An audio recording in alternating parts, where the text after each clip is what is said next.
Hello everyone, welcome back to my channel. आज हम again बात करेंगे और टीसीएस में जॉइनिंग प्रोसेस को लेके, क्योंकि मेरे पास ना मल्टीपल्स कैंडिडेट का कॉल्स आता है जो एक्सपीरियंस कैंडिडेट हैं। तो उनका जॉइनिंग से लेके काफ़ी सारी चीज़ें कन्फ्यूजन होती है, तो उनका मल्टीपल क्यूरीज होती है।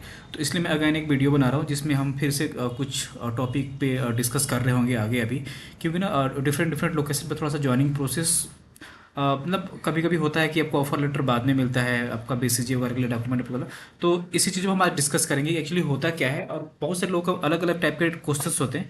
तो इस वीडियो में हम सारी क्वेश्चंस को कवर करने की कोशिश मतलब ट्राई करेंगे, जिससे कि आपको ना जो भी वीडियो देखेगा उसको समझ में आ जाएगी क्या चीज़ें उनको करना चाहिए और क्या नहीं करना चाहिए। जो भी आपका अगर इंटरव्यू हो चुका है तो आगे का प्रोसेस आप में क्या आपको वेट करना है या फिर किस तरीके से करना है। तो लेटेस्ट चलिए हम बिना टाइम वेस्ट किए स्टार्ट करते हैं। देखिए, सबसे पहले होता है ना कि आपका प्रोफाइल शॉर्ट लिस्टेड होता है। प्रोफाइल शॉर्ट लिस्टेड होने के बाद से ना एचआर आपको कॉल करेगा। एचआर के कॉल करने के बाद सबका डेट एंड टाइम शेड्यूल होता है, इंटरव्यू होता है। ठीक है, अगर आप इंटरव्यू में सेलेक्टेड हो जाते हैं तो उसके बाद से जैसे कि आपको एक मेल आता है कि यू हैज़ बीन सेलेक्टेड। उसके बाद से नीचे कुछ आपको डिटेल्स दी होती है, और आपको आई बिगिन सेम पोर्टल यही होगा। ठीक है ना, जो आप देख रहे हैं ना आई बिगिन पोर्टल का, उसमें लिंक होगा। उसमें आपको अपना अकाउंट क्रिएट करके आप आएंगे। तो अकाउंट क्रिएट करने के बाद से आपको अपनी सारी डॉक्यूमेंट जो रिक्वायर्ड डॉक्यूमेंट्स होती हैं वो आपको सबमिट करना होता है। ठीक है, तो ये सारी आपको यहाँ पे रजिस्ट्रेशन करना होगा।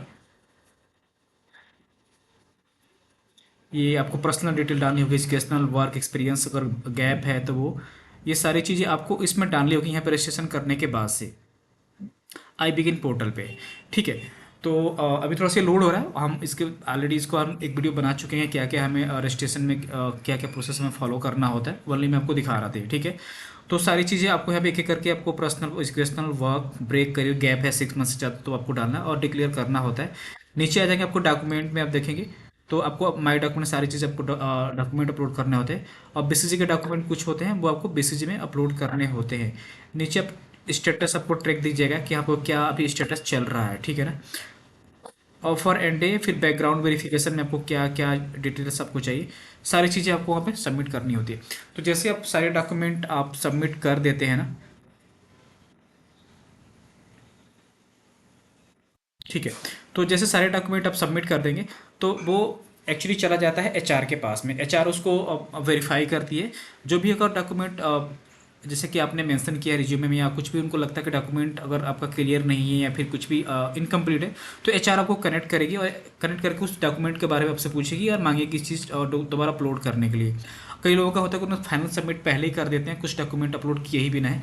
उस केस में जो भी आपका रिमेनिंग डॉक्यूमेंट है ना, आपको अपनी एचआर जो भी आपका रिक्रूटमेंट एचआर है उनके साथ शेयर करना है, ताकि वो जो भी आपकी थर्ड पार्टी एजेंसीज होती हैं जो वेरिफिकेशंस करती हैं उनके साथ वो शेयर कर सकती हैं। अदरवाइज जो वेरिफिकेशंस कॉल आपके पास में आएंगे तो उस टाइम पे उनको मेल के द्वारा शेयर कर सकते हैं। ठीक है, तो इसमें होता है कि जैसे आपको सब कुछ अपने डॉक्यूमेंट अपलोड कर दिया, अपलोड के बाद ना एचआर उसको वेरीफाई करती है। वेरीफाई मीन्स को सारी एक एक चीज़ को वेरीफाई कर लेगी, और जैसे वेरीफाई होगा तो आपको डॉक्यूमेंट सेक्शन में आपको अपलोड का दिखाएगा, उसके बाद से वेरीफाइड बाई करके वहाँ पे आ जाता है, वेरीफाइड करके आ जाता है। तो आपको इन सब थोड़ा सा टाइम लगता है, क्योंकि आप सिंगल कैंडिडेट नहीं होते हैं, मल्टीपल कैंडिडेट होते हैं। तो उसके लिए आपको थोड़ा सा वेट करना होता है, एक हफ्ते से 10 दिन तक वेट करना होता है। जैसे वेरीफाइड हो जाएगा आपके डॉक्यूमेंट चले जाते हैं थर्ड पार्टी के पास, वो भेज देते हैं वेरिफिकेशंस के लिए। ठीक है, मेन एक्चुअली टीसीएस में बीसीजी अभी मैंडेटरी हो गया है, क्योंकि काफ़ी सारी केसेस देखने को मिली है ना कि मल्टीपल कैंडिडेट सेलेक्ट हो गए, ऑफर लेटर हो गया, उनकी ज्वाइनिंग हो गई, और बाद में पता चलता था कि इनकी ओवरलैपिंग है, वो दो कंपनी उन्होंने काम कर रखा है, पहले छोड़ रखा है, और मतलब ओवरलैपिंग की वजह से। और टीसीएस का कुछ पॉलिसी जो उसको मतलब आपका ओवरलैपिंग अलाउड नहीं है करके। ठीक है, कभी आपका गैप ज़्यादा है कुछ करके, आपने गलत एक्सपीरियंस आपने लगा रखा है करके, तो वेरिफिकेशन के तौर पे के बाद से पता चलता था कि ये कैंडिडेट फ्रॉड मतलब तरीके से अपना डॉक्यूमेंट बनवाया है, तो फिर उनको निकालने में प्रोजेक्ट भी एलोकेट हो जाता था। तो उसके बाद से निकालने में थोड़ा काफ़ी सारी चीज़ें प्रॉब्लम होती थी। तो इसलिए टीसीएस ने अभी क्या किया है कि वेरिफिकेशन जो बीसीजी है ना आपका, वो पहले कराता है। आपका जब से बीसीजी कंप्लीट नहीं होता तब तक आपको अनबोर्डिंग का डेट नहीं मिलता है। ये मल्टीपल कैंडिडेट के साथ होता है, ऑलमोस्ट सबके साथ ही अभी हो रहा है ये। तो इसलिए जब भी आप अपना डॉक्यूमेंट देते हैं ना, तो एटलीस्ट आप श्योर रहे कि सारा डॉक्यूमेंट आपका क्लियर है, मतलब ओरिजिनल है, ओरिजिनल एंड आपका वो ओवरलैपिंग नहीं होना चाहिए दो कंपनियों में। जैसे कि आप वर्किंग में हैं ऑलरेडी, फिर वहाँ सबका रजिग्नेशन कंप्लीट नहीं हुआ, फिर आपने किसी और कंपनी में सेकंड कंपनी में ज्वाइन कर लिया, तो इस चीज़ों का ध्यान है, तो आपको करेक्ट कराना है, ठीक है। और आपका पीएफ में भी सेम होता है कि आपका जो सर्विस हिस्ट्री होती है उसमें आपका एंड डेट नहीं पड़ा प्रीवियस डेट का, वो सब चीज़ों को बहुत लेके चलना पड़ता है, तो इन सब चीज़ों का ध्यान देना है। मेन था ज्वाइनिंग प्रोसेस के लेके काफ़ी लोगों का क्रेडिट आता है कि हमारा इंटरव्यू हो चुका है, डॉक्यूमेंट भी हमने सबमिट कर दिया, बट अभी हमें नेक्स्ट प्रोसेस पता नहीं चल रहा क्या करना है।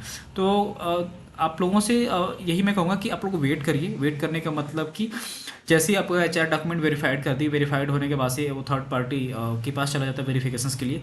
वो आपको अलग अलग एजुकेशन के लिए करेंगे, एक्सपीरियंस के लिए करेंगे और एड्रेस के लिए, 3 अलग अलग बंदे मतलब वो वेरिफिकेशन के लिए वो कॉल करते हैं। आपका वेरिफिकेशन वो बताते हैं कैसे आपको कराना है, कुछ डॉक्यूमेंट है। एजुकेशनल आपका तो ऑनलाइन वेरीफाइड कर लेंगे। एक्सपीरियंस के लिए आपको जो अभी आपकी अगर एक्सपीरियंस कैंडिडेट है तो पिछली पुरानी कंपनी में आपको कॉल करके एचआर से कुछ डिटेल आपका मांगते हैं, वहाँ से वेरिफिकेशन कर लेते हैं। एंड बाकी पीएफ का वो वेरीफाई कर लेते हैं, ठीक है। एड्रेस वेरिफिकेशन आपका परमानेंट एंड प्रेजेंट दोनों एड्रेस का वेरिफिकेशन होता है, तो वो बता देते हैं आपको क्या क्या कैसे एड्रेस प्रूफ में मतलब क्या करना है, वैसे आपको प्रोसेस फॉलो करके अपना एड्रेस कंप्लीट करा देता है। ऑलमोस्ट इन सब प्रोसेस में आपका मान लीजिए कि 2 to 3 वीक्स लग जाते हैं। अगर कुछ आपका डॉक्यूमेंट पेंडिंग हो गया तो उस केस में आपको थोड़ा सा टाइम ज़्यादा एक्सटेंड हो जाता है, अगर आपका कुछ गलत डॉक्यूमेंट है तो, ठीक है। तो ऑलमोस्ट अब इतना मान के चलिए कि अगर आपने डॉक्यूमेंट सबमिट कर दिया है, एचआर के द्वारा वेरीफाइड हो चुका है, तो 2 to 3 वीक्स आप वेट कीजिए। और एचआर से मोस्टली, क्योंकि ना आपका एक ही स्पोक होता है कि आप अपने एचआर से कनेक्ट करके इसके बारे में डिटेल ले सकते हैं। एचआर ही आपको बता पाएगी कि बीसीजी कंप्लीट हो गया या नहीं हुआ। उसके बाद से वो आपका अनबोर्डिंग के लिए आपको आगे वो जैसे जो रिक्रूटर एचआर होती है उसी का मेन काम होता है बीसीजी कंप्लीट कराना। देन अनबोर्डिंग मैनेजर को डिटेल आपको शेयर करती है अनबोर्डिंग के लिए। देन आपका ज्वाइनिंग डेट वगैरह वो कंफर्म होता है और फिर आपको अनबोर्डिंग डेट वगैरह देते हैं। देन आपका जो डॉक्यूमेंट प्रोसेस होता है वो प्री डॉक्यूमेंट सेशन होता है जिसमें आपको क्या क्या डॉक्यूमेंट चाहिए वो सारी चीज़ें बताते हैं। देन आपको डॉक्यूमेंट लेके जाना होता है, जिस भी लोकेशन आपका बेस लोकेशन वहाँ पे ज्वाइनिंग के दिन वो सबमिट करके आपको ज्वाइनिंग मिल जाती है। तो एटलीस्ट जो आपका बीच का जो टाइम है ना, बीसीजी का टाइम एंड इंटरव्यू के बाद टाइम एंड ऑफर लेटर नहीं मिला, तो ये सब चीज़ें के लिए आप अपने जो रिक्रूटर एचआर से उनसे ही कनेक्ट करके सारी डिटेल ले सकते हैं।